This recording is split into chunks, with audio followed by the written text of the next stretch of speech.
Welcome back. I'm so glad you turned in. I'm so excited to tell you about the hearing loss revolution and its 9 practical principles. It has changed my life so much and the lives of so many other people. It is about changing how we feel about our hearing loss so that we can advocate for ourselves, telling people how we can hear best, and therefore be more in tune with what's going on. Let me tell you a little bit about myself and how I developed the hearing loss revolution. I myself started to lose my hearing when I was 20 years old. When I was 25, I got my first bilateral hearing aids. And over the years, my hearing loss is almost a blur. Of every 5 or 10 years, my hearing loss would go down. I would need to get new hearing aids. I would need to acclimate to the new hearing aids. But even though the hearing aids were always stronger, because my hearing loss was going down, I always heard less. So as the years went by, I turned the radio on louder, the TV louder. I heard less, and I didn't know, it seemed like more and more I lost what was going on. So it really something else, and that is I started to less and less tell people that I had a hearing loss. And because I told them less, I heard what they were saying less, and I missed more. And I used to fill in the words, hoping that I was getting the right meaning out of the sentence. And if I couldn't even do that, I was very good at reading people's facial expressions and giving back their facial expressions. Sort of like, "Oh, really?" Or, "Oh, I'm so sorry." But the truth is, I really hoped I was giving the right information. I really hoped that I wasn't making commitments to something that I had no idea about, or I hope I wasn't giving them wishes for something that was bad. I got more and more in denial. For example, I could have used assisted listening devices. Those are devices that help you hear in difficult to hear situations. But I didn't want to use that. That was for those people.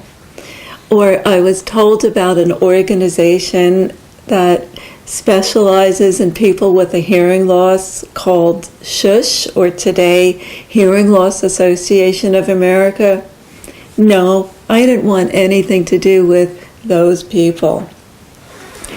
In my late 50s, my hearing took a very large dive for the worse. Hearing aids weren't doing it anymore. I begged my audiologist, I said, "Give me stronger hearing aids." She said, "Hearing aids only amplify the hearing that you have, and you don't have enough hearing to amplify. I suggest you look at a cochlear implant." I didn't like that idea, so I went to my ENT, which is a doctor that specializes in ears. I was really hoping that he was going to give me a magic pill and my hearing would get better. But no, he said the same thing, and he too recommended a cochlear implant. Well, I got one. I figured I had nothing to lose. And today I am so grateful that I hear in the average range. And it's a wonderful thing, and I am so grateful that I have that.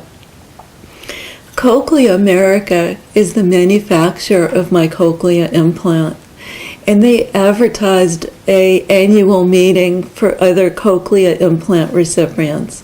And I was curious. I wanted to go. I wanted to see other people with cochlear implants. And I went, and it was like a new world. Everybody had a cochlear implant. People talked about hearing loss. They talked about what they did to hear better. They talked about the difficulties, they talked about strategies, but it was out in the open. And there were people of all ages that had implants, starting from infants to Martin, who was 85 years old, who had just gotten an implant. It was a new world for me. Then I found out about the Hearing Loss Association of America. This is the largest self-help group for people with a hearing loss. And I went to their meeting as well. And it was there that I had a life-changing experience. I heard the seminar of Dr. Sam Trakin. He's a psychologist, he has a hearing loss, and his wife is an audiologist. So it's a perfect laboratory for studying people with a hearing loss. He talked about people with a hearing loss as being isolated, depressed, not wanting to tell people that they had a hearing loss, pretending that they heard when they didn't hear.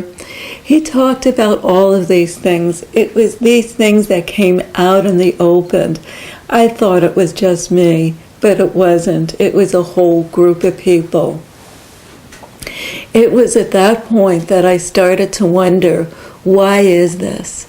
Why do people with a hearing loss go in the closet about their hearing loss?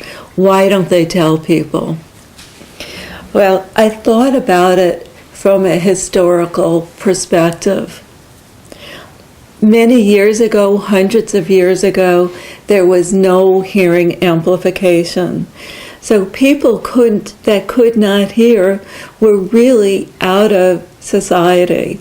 They didn't know what was going on. They had no way of partaking in the world. Maybe they could lip read a little bit. Maybe you could write something to them. But basically, they must have been outcasts. Going back to 100 years ago, you had those big megaphones that people with a hearing loss had. Well, I can't imagine how much fun it would be to have that. But if it helped, oh well, that's good. But I can't imagine it helped that much. A megaphone amplifies all the ranges of sound, not just the place that you have a hearing loss. So it was something, but not a lot. Then I started to think about the term deaf and dumb. So dumb means you can't speak. You don't have the ability to speak. Dumb also means stupid. I had to wonder why the term deaf and dumb came up. Why didn't they say deaf and not being able to speak? But because they used the word dumb, somehow to me that was an example of the negative cultural stereotypes that people had with hearing loss. They could have just made it much easier, but no, they called it deaf and dumb. About 100 years ago, the most famous deaf baseball player was called William Hoy. Do you know what he was called? Dummy Hoy. Yes, he was called Dummy Hoy. So you might say he was called Dummy Hoy as an endearing term, but I really can't say that's right. I wouldn't want to be called Dummy Pat. It really wouldn't feel good. And it's really, it shows the cultural feeling that people had about people with a hearing loss. It was a negative description, and it must have represented the cultural stereotypes that people had with hearing loss. From deaf and dumb, it went to hard of hearing, and that's a much more positive phrase, and today it's people with a hearing loss, and that too is way more positive. But somehow I believe that these cultural stereotypes of people with a hearing loss as being slightly not with it prevails. I asked a group of people what they thought about people with hearing loss. I asked both people with hearing loss and people with no hearing loss. And at first they said things like, oh, it must be very difficult for them to hear, and it must be take a lot of energy because not only they are hearing, but they're also lip reading. So it must take a lot of energy. But then I threw out the words. I said, what about dumb or slow or out of it or snobbish or not quite with it? Would you also say that would define people with a hearing loss? And they did have to agree. It was part of their definition. Then I threw out that nasty word. What about old? Do you think of people who have a hearing loss as being old? And they all said yes. They didn't want to bring it up, but they all said yes. Interestingly enough, people with a hearing loss range in age.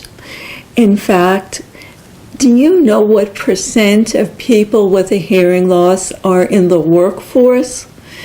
It's 60%. It's quite high. So definitely not everybody with a hearing loss is old. It is true that as one gets older, the % of hearing loss does increase, but you can see that it does affect people of all ages. And this is really what I believe is that people with a hearing loss have bought the cultural stereotypes of people with a hearing loss. And as we can see, these cultural stereotypes are not positive. It's not something that you would want to be described as dumb, stupid, old, out of it. It's not something that you would want to be identified with.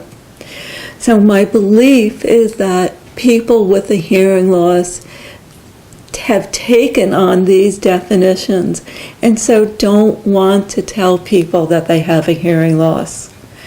I've heard many people with a hearing loss talk about being in the closet about their hearing loss. They don't want to tell people that I have a hearing loss. And here becomes the problem. Because people with a hearing loss don't tell people that they have a hearing loss, it starts a vicious circle. They don't tell people that they have a hearing loss, so they don't advocate for themselves, meaning they don't tell people what they should do so they could hear better. For example, talk louder or slower, or if it's a noisy room, go to a place where it's quiet, or use assisted listening devices. But because they don't do that, people with a hearing loss don't hear that well what is being said. So their answers are incomplete, short, maybe wrong altogether if they've misunderstood, but not being able to hear, they can't be fully engaged. And so this really confirms what people think about people with a hearing loss. It confirms the cultural stereotype as being negative. That's the point of the hearing loss revolution, is to change the way people think about their hearing loss. And it would change the cycle.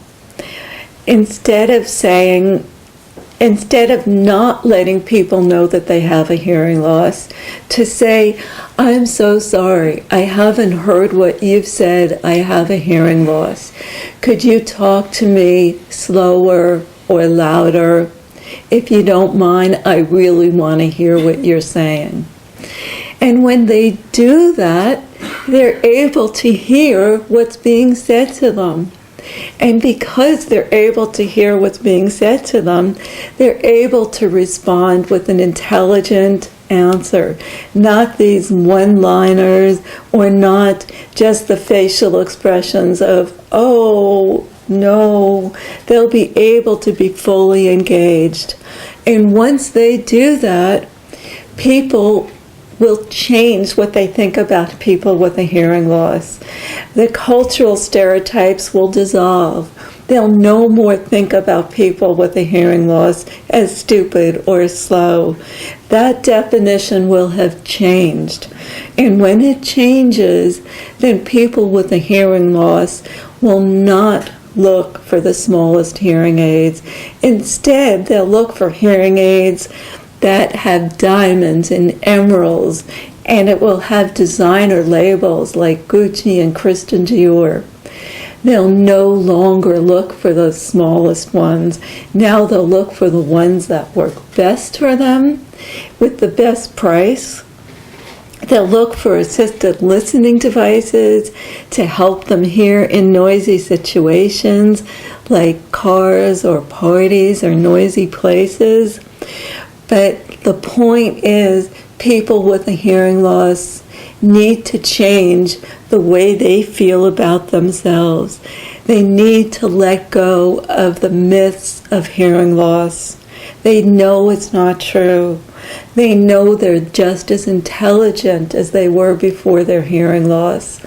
I like to say they're heroes of their hearing loss, not victims. And with this change, they will change how they feel about themselves. People without a hearing loss will change how they feel about him. The stereotypes will dissolve. This revolution benefits people with a hearing loss because now we will be engaged, we will know what's going on, we will feel the intelligence that we have because we'll be able to give full answers. But it also benefits the people that they're talking to, because people talk to us, so we give good answers, so we give back information. Why else would they talk to us? So it benefits our communication partners as well. My feeling is this revolution benefits the world as a whole. It benefits us with a hearing loss. It benefits our communication partners. It benefits communication. It benefits how we feel about ourselves. We can let go of any of that negative self-talk and just talk about our hearing loss the way people with bad eyesight talk about their eyesight, as maybe their hearing aids are sort of a pain to work with, and their assisted listening devices are a pain to work with, but that's it. And they show it to people without a problem. As this happens, the revolution will have taken place. To do this, you'll say, is difficult. Well, it's maybe challenging, but it can be done. And I've written the 9 guiding principles to make it easier. So let me read to you these 9 guiding principles. Our lives define us, not our hearing loss. Number 2, we're intelligent, engaged, and valued in spite of our hearing loss. We're heroes of our hearing loss, not victims. We advise people what we need for them to speak to us so we hear them. We are honest with ourselves and other people. If we don't hear what they're saying, we let them know. We use assisted listening devices to help us hear in difficult situations and advocate for it in public places. We see the humor when we misunderstand what people are saying, and we're able to laugh at it. We accept with grace the hearing situations that we cannot change and we have difficulty hearing. We are grateful for our courage and strength and living these principles. So these are 9 principles to fall back on, to always use, to always think about. And when we come in challenging situations, to use them as our backbone, as our guide. Learn how these principles will empower you to your advantage. Purchase an in-depth program right now on the principles and how they can benefit your life. Purchase it now at a rate of $47. The normal price is $98. I really look forward to seeing you there. I am so excited about these principles.